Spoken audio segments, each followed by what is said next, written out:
How's it going, everybody? We're here with Bob. Bob ran away. We're working off grid today.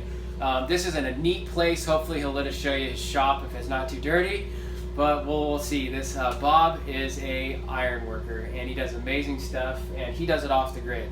And so as you've seen from some of my videos, I do woodworking and some fabricating off the grid, but Bob is always fabricating, making wrought iron stuff the old way, which is super exciting to us. But this is an older system. This is a Xantrex Sine Wave Plus.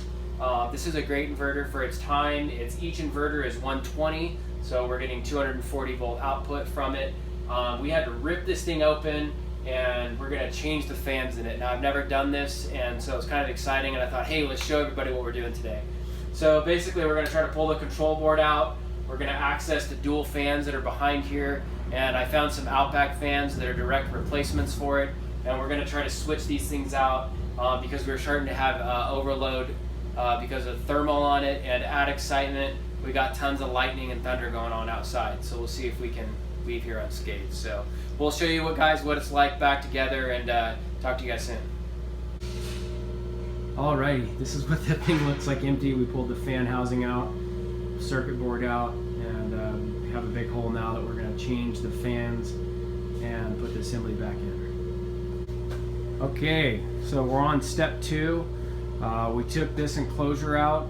The fans were all riveted in, so we decided, since there was 2 fans, only one was bad, just to replace them both, and we actually used Outback fans from the VFX series. They were an exact match. I guess that's because the Gujel brothers came from Trace, went Xantrex, and then went to Outback, so of course, you know, it's nice being able to interchange some of that hardware for some of this older components. So you can see we have the fan assembly back in there. Now we can replace the control board and try to remember how we unhooked all this. Alright, I'm back for the final shot here. Okay, so we were successful. We were able to change the fans, got the circuit board back in there. I did some labeling just to make everything easy of where it had to go back in there. And now we got the generator running, putting in some power to the batteries.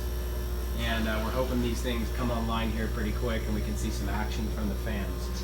So a quick overview from the system. This has two 5548s. I did not build this system or wire it. This was done by some of my other local installers. Can't really say much about it, but the 2 Outback charge controllers were here. The cool part about this is they have some nice Unity 2 AGM batteries. These are a pretty nice AGM. We have some projects like these out there, and gosh, they're going on 12 years and still doing pretty darn good for their storage capacity.